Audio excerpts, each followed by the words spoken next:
Hey guys, it is Nick here with another Nick's Topics Walking Dead What If topic video for you guys today. And today, we're getting into part 11 of What If Lori Survived. Now to recap the last episode, we saw the governor, Lori, and Daryl all get taken to the sanctuary, Daryl getting the same honest torture that he got in the original, and the governor actually telling Negan his backstory in excruciating detail with most parts, and ultimately frightening Negan to a degree while impressing him a lot, and eventually hitting the point where Negan literally took a full-on swing to the governor's stomach, winding the governor considerably, and that kind of put him in his place. And like I said, Daryl got the same torture that he did before. Lori, she got to see firsthand who Negan really was in the hands of his supposed wives. And when she is called to Negan, she reacts just as much as you would expect someone who just witnessed what Negan actually does would react. And she's having none of it because Shane and just the governor, even though he changed. But ultimately, she's having none of it and wants to go back to Rick, and wants Daryl and the governor free too. Negan smiles at this, admiring this woman's bravery, albeit still having to recover from his conversation with the governor, and having to process all that. And he also, understands now why this woman is Rick's wife, because they pretty much both are almost the same way. He sees, the kind of love that she has for him, and says they're planning on going for their first week's worth of stuff anyway, and that he has a surprise for Rick. And we're going to find out what said surprise is right now. So, with that conversation out of the way, the Saviors begin their trip to Alexandria for their first week's worth of stuff. Rick, not knowing that the Saviors are yet to appear, is honestly kind of mad. He doesn't know what to think. He just witnessed the man Glenn, who saved his life, die, Abraham die, and now Daryl the governor and his wife are all taken. And he's about to take action, even though he knows that it honestly do no good. But before he can plan or do anything, that's when Negan and the Saviors make their first trip for their first week's worth of stuff. And along with them is Daryl in tow, the governor, who everyone is actually surprised to see him alive and Daryl alive, especially Lily. Now, I know I haven't mentioned Lily as of yet, for a good few episodes, because really hasn't been any relevance to mention her, but she's still around. And she, even though the governor's done some crazy things, even when they first met, she still is glad to see him, because they've gotten really, really close over the time, after they got away from the prison, especially at Alexandria. And as for Rick, he sees that Lori is alive. And no bruises, no anything. She's not even being treated harshly. This seems a little too good to be true, while the governor and Daryl look pretty beat up. And this still kind of angers Rick, but right now, the prize concern that he's worrying about is his wife, because honestly, obviously that would be the case. Now, here's where the surprise comes in. Negan walks up to Rick. Before he tells his men to spread out and get the week's worth of stuff, he decides to talk to Rick in private. And he tells Rick that Lori is free to come back. Rick is dumbstruck at this. Really? Why? And Negan says that this was all a test. Had he actually went to go and kill him, he would have just killed all of them right away.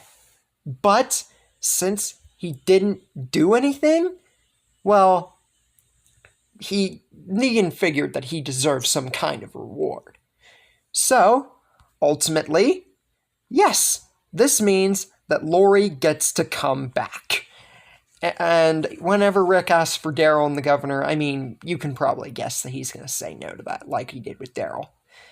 Afterwards, the men are going out to get the week's worth of stuff, and I feel that the whole thing with Carl threatening Davy and Negan talking to him would go the same, except it would be Rick and Lori both trying to sway Carl, which I think would go a lot easier.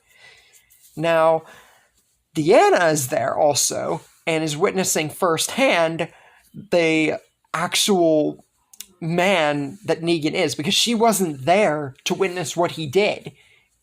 But as she just lost Reg not too long ago to the wolves, she's definitely, like, she wants to leave things to Rick, but nothing's really gonna happen that's gonna make some kind of war right now, so, yeah. After the Saviors leave, Lori confronts Rick and lets him know all about who Negan really is, what goes on inside his walls, the multiple wives thing, and that he didn't do anything to her, but Daryl and the governor, they had it pretty rough. Rick is angry that Daryl and the governor were still taken, still mad at Negan for killing Glenn and Abraham, and honestly, the whole multiple wives thing, he's reacting pretty much the same way that Glenn did whenever he heard that Maggie was pretty much raped by the governor. So, but at least she wasn't hurt or killed, so that's a good thing. Meanwhile, since Rosita still lost Abraham, she still goes to Eugene to make her a bullet, because I honestly don't see any way of that's part of the story changing. Also, regarding Rick's family, Carl and Enid are still developing a good relationship, and it's actually going, like, much more somewhere like most of my other stories, rather than it not really panning out to its fullest in the original. Now, I feel that even though Carl would be a softer boy here with his mother around, and the fact that both of his parents are around, this whole family's alive, the fact that Glenn Abraham died and his mother was taken and everything, and Daryl and the governor are still taken, I still think he would go to try and kill Negan. Now, as for Hilltop, Maggie and Beth are there because Beth took Sasha's place in that regard, like some of my other stories. And the whole treatment with the baby thing and everything, it's going pretty good, honestly. The same way that it did before. Gregory's still being stuck up on allowing Maggie and Beth to actually stay after hearing that they did not kill the Saviors.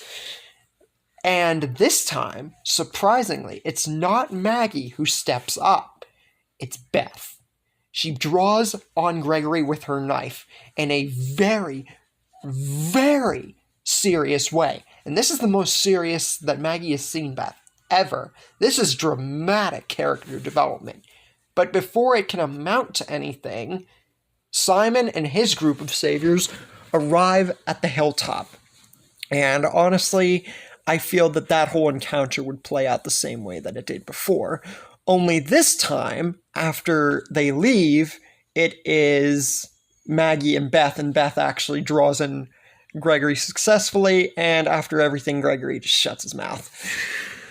Now, Jesus would still go to try and rescue Daryl and the governor, and Carl would still be on the truck, because like I said, I don't see Carl still not going to the sanctuary. I just feel like it would happen as a whole because of Glenn and Abraham dying, even if Lori was still alive. Now, you might be asking who discovers Oceanside now that Tara and Alicia, not Elijah, that was a name distranslation, so I'm sorry for that, any of you who noticed that. Since Tara and Alicia are together, I don't see them going on the trip to Oceanside. But Heath did go with Tara in the original. So, besides maybe one other person going, I see Heath making this trip alone. And I'm kind of going to throw him a bone here. You'll see what I mean here in a second. So, the whole thing that happened with Heath and Tara still happens, except it's Heath this time alone who falls over the bridge and survives. Afterwards, I feel that Cindy and everybody there would let Heath go And I feel that Heath would get out on his own, much how Tara did, except it's not going to be like a whole it's not going to be the same as it was with Tara and like Cindy and everything else. You guys basically get what I mean. And I'm throwing Heath a bone here because I feel that in the original, his fate, it was kind of never explained. So I'm kind of making it so that Heath gets some kind of justice here. Meanwhile, Carl arrives at the sanctuary, takes out 2 of Negan's men, and encounters Negan himself. But how will this encounter go this time? Will Negan actually do something to Carl? Is Carl going to really initiate his threat to Negan, even though he's a softer kid? Will Daryl and the governor get out, or is this the end for our group as we know it? And that's where we leave things for the moment. So I hope that you guys enjoyed this episode. Hope you guys are enjoying What If Laurie Survived as a whole. And we've still got a bit of this story to go. It might seem like we're approaching the end, but we still got a lot to cover with this particular topic, much more so than I thought ever whenever I first started going over the story. So what are your thoughts on this episode? Leave a comment, like and subscribe, and I will see you guys next time.